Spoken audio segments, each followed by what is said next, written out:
हम जब चाहते हैं कि हमारी लाइफ में कोई ऐसा स्पेशल पर्सन आए जो हमारी लाइफ को कंप्लीट कर दे, मतलब जिसके आने से हर चीज़ अच्छी लगने लग जाए। तो आप ये सोचिए कि आपकी वजह से कितने लोगों को उनकी लाइफ अच्छी लग रही है और कितने लोगों की आपके होने की वजह से उनकी लाइफ कंप्लीट हो गई है। जब हम कोई चीज़ किसी से एक्सपेक्ट कर रहे हैं तो पहले हमें खुद में भी देखना चाहिए कि क्या हमने वो क्वालिटीज़ डेवलप करी हैं। हम कुछ ऐसा एक्सपेक्ट कर रहे हैं एक इंसान से कि वो हमारे पेरेंट्स की जगह को रिप्लेस कर दे, बिकॉज़ वो ऐसे लोग हैं जो हमें टॉलरेट कर रहे हैं, जो हमें हमारे हमारे लिए हमारी लाइफ को कंप्लीट बनाने में लगे हुए हैं। वो लोग ऐसे लोग हैं। तो हम एक ऐसा पर्सन एक्सपेक्ट कर रहे हैं जो हमारे पेरेंट्स को रिप्लेस करे, बट वो पर्सन होगा कैसा? क्या हम वो वैसे पर्सन हैं?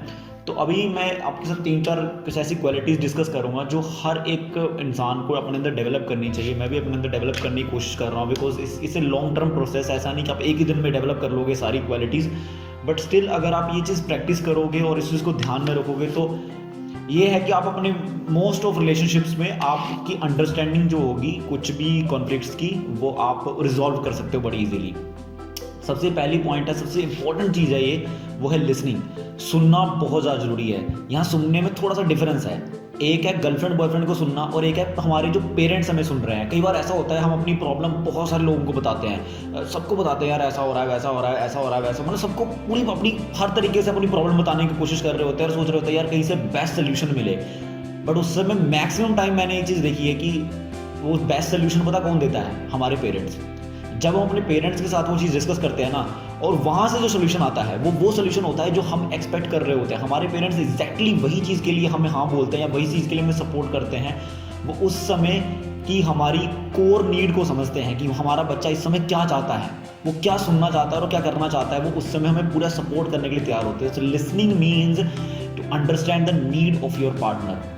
अपने पार्टनर की नीड समझना। पार्टनर नहीं, हमारी लाइफ में कोई भी इंसान, हमारे पेरेंट्स हो, हमारा दोस्त हो, भाई हो, बहन हो, तो जब भी हम उनको सुन रहे हैं उनकी नीड्स को समझना कि उनकी क्या ज़रूरत है, उस समय वो क्या चाहते हैं, क्या करना चाहते हैं, उस चीज़ को सुनना।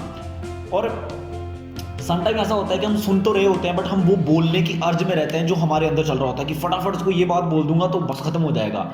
नहीं, ये सुनने का सही तरीका नहीं है और रियली में इसको सीखने में बहुत टाइम लगता है। मतलब आपको कोई कुछ बोल रहा है और आप अंदर बिल्कुल कुछ नहीं बोल रहे हो और आप बस उसको सुनने की कोशिश कर रहे हो, उसके इमोशंस को समझने की कोशिश कर रहे हो कि वो बंदा जो बात बोल रहा है उसके बैकग्राउंड्स में कैसे इमोशंस काम कर रहे हैं और उन इमोशंस को फील कर रहे हो।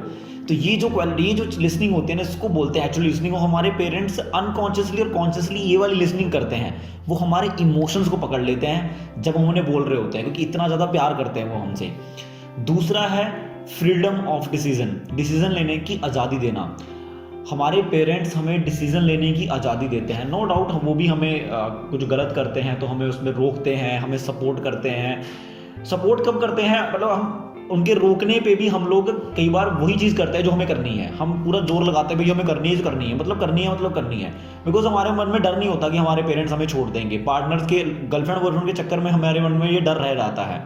तो मतलब गर्लफ्रेंड बॉयफ्रेंड के सीन में फ्रीडम नहीं होता डिसीजन लेने का या फिर वही करने का जो मैं करना चाहता हूँ। सो बहुत सारे ऐसे एक्सपेक्ट्स आते हैं। कई बार बहुत छोटी छोटी बातों पे एक दूसरे को कंट्रोल कर रहे होते हैं। कई बार ये अनकॉन्शियसली होने लग जाता है बिकॉज हम स्टार्टिंग में अपने पार्टनर की बहुत सारी ऐसी बातें भी मान रहे होते हैं जो एक्चुअली में हम कभी मानते नहीं हैं। मतलब हम अपने पेरेंट्स के मामले में तो कभी वो बात मानते नहीं है, बट अपने पार्टनर के मामले में वो बात मानने लग जाते हैं। बट एक टाइम ऐसा आता है जब हमारी जो वो फीलिंग्स होती हैं ना, जो दबा रहे होते हैं, वो बस्ट आउट होती हैं, फटती हैं वो।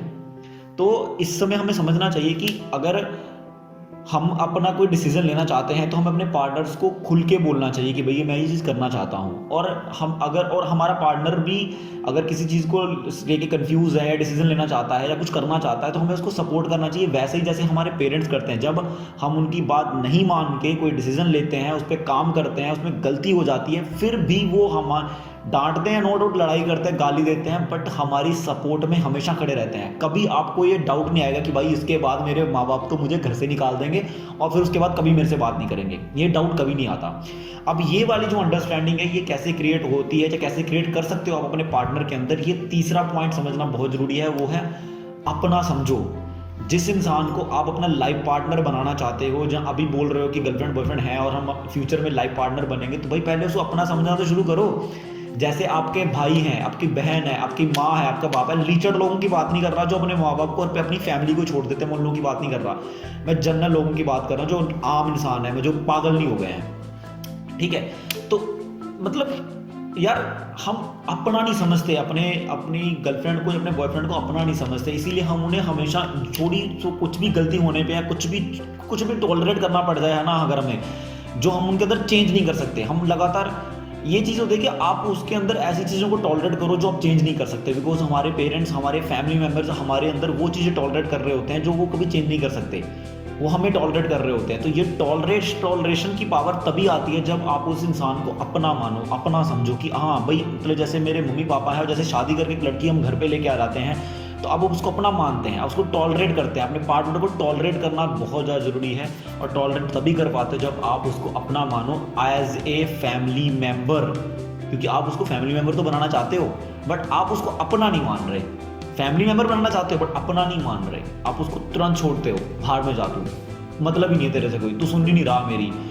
फैमिली मेम्बर से कई के हफ्ते बात करने के बाद भी हम दोबारा उसके पास रहते हैं और दोबारा उससे बात करते हैं, उसको माफ़ करते हैं, बट प्यार में ऐसा नहीं करते, पता नहीं कौन सा प्यार है ये। तो जब भी अगर आपको लगता है कि अगर ये 3 ट्रेड्स आप अपने अंदर डेवलप करते हो, आप सुनते हो, आप टॉलरेट करते हो, आप अपना समझ रहे हो, तब भी कोई इंसान अगर आपको छोड़ के जा रहा है, कोई फैमिली मेम्बर आपको अपना छोड़ कर, आपको अपना एक बहुत ही करीबी इंसान जिससे आप बहुत ज़्यादा प्यार कर रहे हो, बहुत ज़्यादा एक्सपेक्ट कर रहे हो, वो भी आपको छोड़ के जा रहा है, तो समझो उस समय शायद उस इंसान को किसी लालच ने मार दिया है। तो लालच का मारा हुआ आदमी किसी को भी छोड़ सकता है, उसको तो फिर छोड़ ही दो आप।